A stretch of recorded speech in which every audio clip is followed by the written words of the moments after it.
gece misafire, bu gece misafire, yanımda yadır abi, yanımda yadır abi.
Yüksek tepelere kurmasın,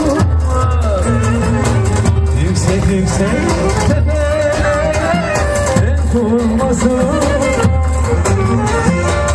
aşrı efendim kızlar bizimle, aşrı efendim kızlar bizimle. Annesinin bir tanesini hor görmesinler, annesinin bir tanesini hor görmesinler. O canlı kuşlara malik olsun, ben annemi özlerim. Hem annemi hem babamı ben köyümü özlerim.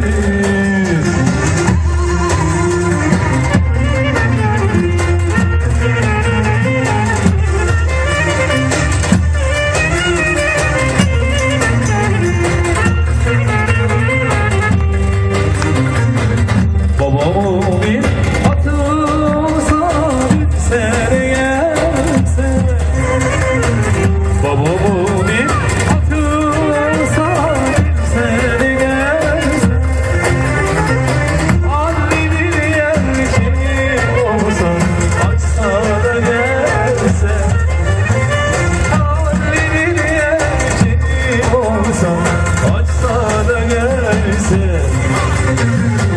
Kardeşlerim